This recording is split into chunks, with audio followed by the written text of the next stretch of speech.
Family first. Always family first. My Thai wife Niran would say whenever another relative needed money. 2 years later, I'd given her family over $150,000 and discovered that family first really meant Richard's wallet first. This is how cultural traditions became my financial nightmare.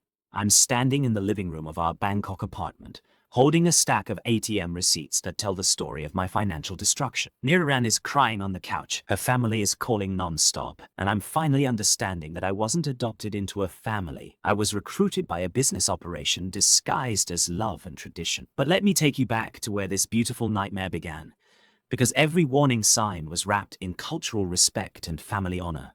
It was October 2021, when I first met Niran at a coffee shop in Sukhumvit. I was 61. Recently retired from my accounting firm in Phoenix, and exploring Thailand during what I thought would be a 3-month adventure. She was 38, worked as a hotel manager, and had the warmest smile I'd seen since my wife passed away 5 years earlier. "You look lost," she said in perfect English, noticing me struggling with a Thai menu. "May I help you order something good?" That simple offer to help became a 2-hour conversation about life, loss, and new beginnings. Niran had been married before but divorced when her husband couldn't handle her family responsibilities. She took care of her elderly parents, helped support her younger siblings, and somehow still maintained an optimism that was infectious. "In Thai culture, family is everything," she explained over dinner that first night. "We take care of each other through good times and bad times. It's not burden, it's honor." I was charmed. After 5 years of loneliness in Arizona, the idea of being part of a close-knit family felt like a gift from heaven. Our courtship was traditional and respectful.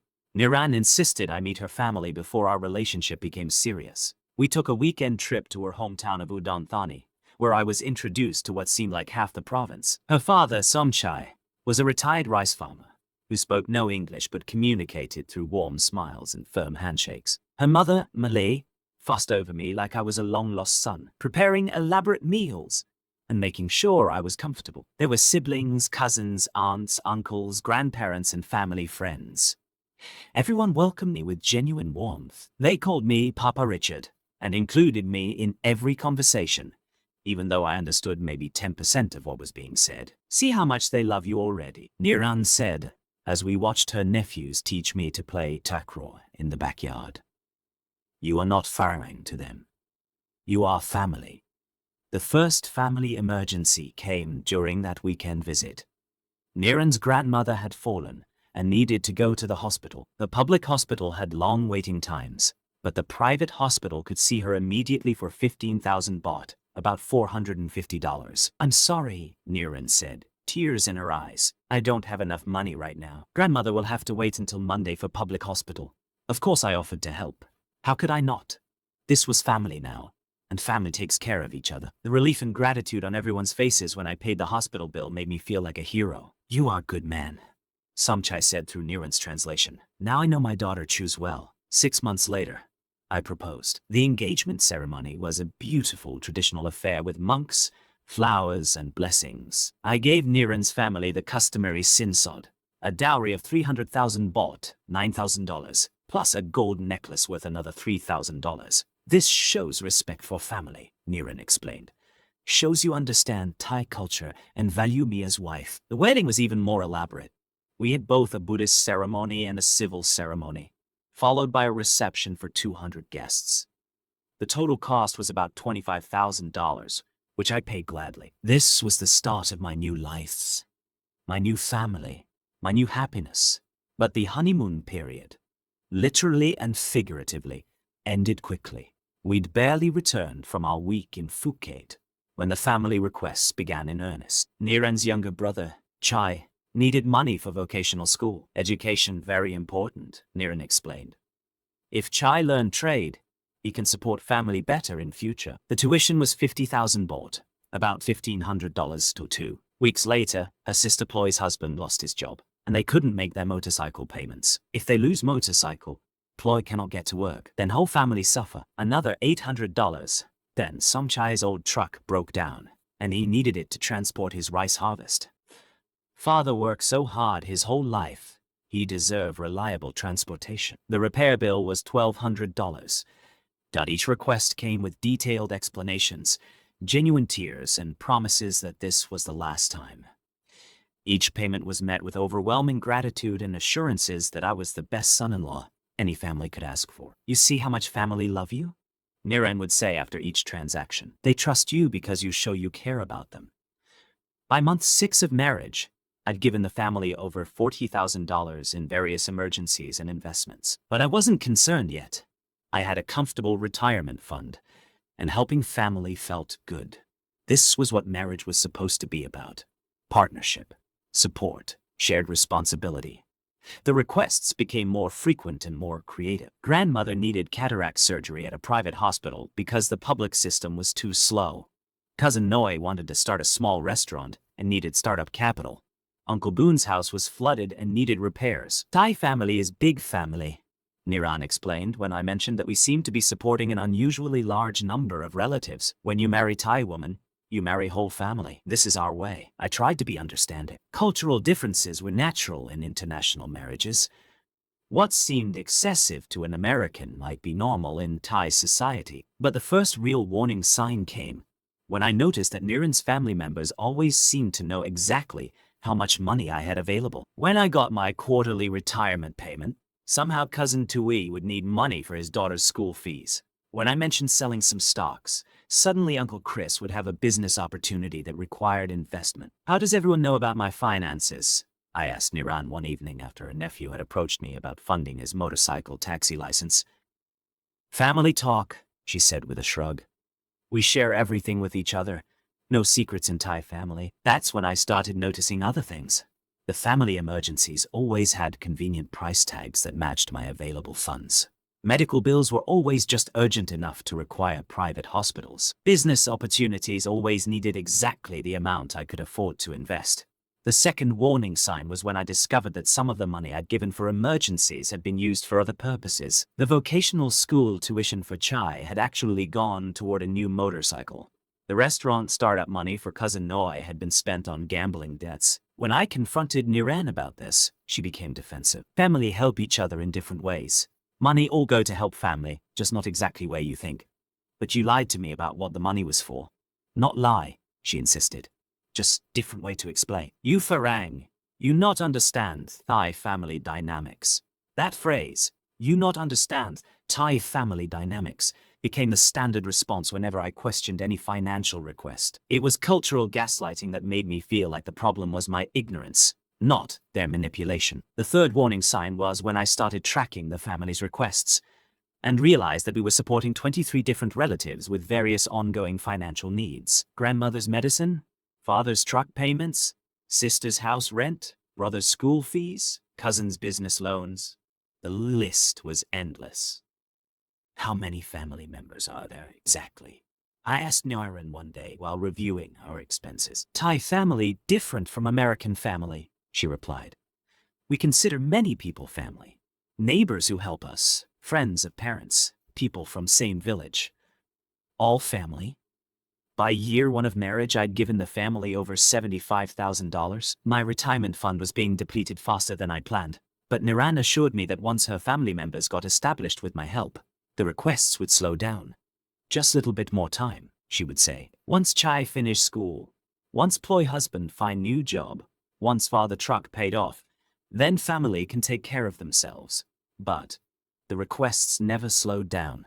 They accelerated. As my family contributions became expected rather than appreciated, the amounts got larger and the reasons got more elaborate. The breaking point came when Niran's father announced that the family had found a perfect piece of land for building a new house. It was a great investment opportunity, and as the family patriarch, meaning the primary income source, I should buy the land for the entire extended family to share. The price was 2.5 million baht, about $75,000. My entire remaining retirement fund. This is perfect chance to secure family future, Niran explained. Land always valuable in Thailand. We built big house where whole family can live together. You will be respected patriarch of family.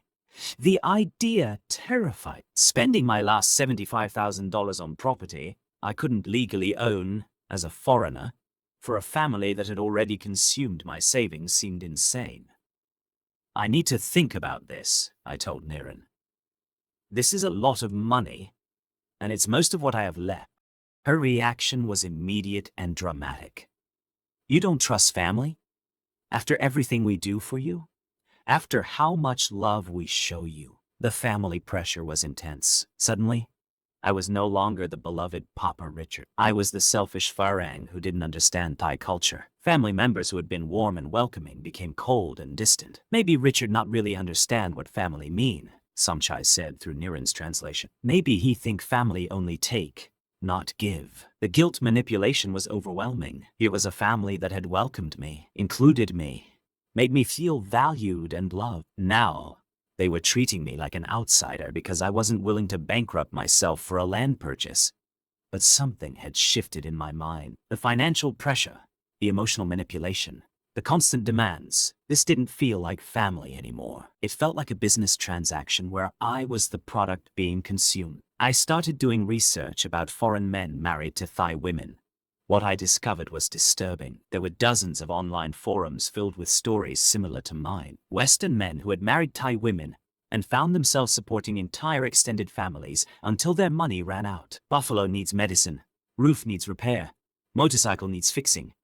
It's always something, wrote one man who had lost his entire pension to family demands. They love you as long as you can pay. When the money stops, so does the love. Another man shared a warning that chilled me. The family emergencies never end because they're not emergencies. They're a business model. You're a revenue stream. I hired a Thai lawyer to investigate the land purchase opportunity.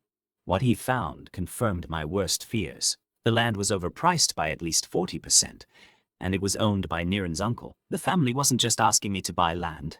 They were asking me to overpay for property they already controlled. The lawyer also discovered that several of the family emergencies I had funded had been fabricated. The hospital bills were real, but the medical procedures were elective, not urgent. The school fees were real, but for programs the family members had chosen to attend, not emergency education needs. This is common pattern, the lawyer explained. Foreign husband becomes family ATM. They create culture of obligation using tradition and guilt. When money runs out, they often find new foreign husband. The final revelation came when I discovered that Niran had been married to a German man before me, and an Australian man before him. Both marriages had ended when the men's money ran out. Both ex-husbands had supported the same family members with the same emergencies I'd been funding. I was the third foreign husband to be recruited by this family operation, disguised as cultural tradition. When I confronted Niran with this evidence, she didn't deny it. Family must survive, she said simply. You have money, we have needs. This is natural arrangement. What about love? What about marriage? What about partnership? I care about you, she said. But I love my family more. They are my blood. You are my choice. The coldness in her voice was devastating. This woman I'd married. This family I'd supported. This culture I'd tried to honor. It had all been an elaborate performance designed to extract money from a lonely foreigner. I filed for divorce and tried to recover some of the money I'd given the family. But in Thailand, gifts to family members are considered voluntary contributions that can't be recovered. Every bait I'd given them was gone forever. The family's reaction to the divorce was swift and brutal. Suddenly, I was the villain who had taken advantage of poor Thai woman. The story spread through the expat community that I was a cheap Farang who had abandoned his wife when she needed help with family responsibilities. He promised to take care of family, Niran told anyone who would listen. But when time comes to help, he run away like coward. The gaslighting continued even after our marriage ended. I was made to feel like the problem, like I'd failed to understand Thai culture, like I betrayed a family that had loved and accepted me. I returned to Arizona with less than $20,000 to my name. My retirement dreams were shattered, my trust in love was destroyed, and my understanding of cultural manipulation was complete. Over the past year, I've connected with dozens of other Western men who have had similar experiences. The pattern is always the same. Meet a lovely Thai woman, be welcomed by her warm family, get pressured to support endless family emergencies, then be discarded when the money runs out. Thai culture is beautiful, one forum member wrote, but some people weaponize that culture to exploit foreigners. Real love doesn't come with a price list. I've learned that genuine Thai families don't expect foreign husbands to bankrupt themselves supporting extended relatives. Real cultural respect involves boundaries, not blank checks. If you're considering marriage to someone from a culture different from your own, please be careful about family financial expectations. Love should enhance your life, not drain your bank account. My $150,000 education in Thai family dynamics taught me that some traditions are traps, some families are businesses, and some cultural differences are designed to hide financial exploitation. Family first should mean emotional support, not financial surrender. Don't let my mistake become your bankruptcy.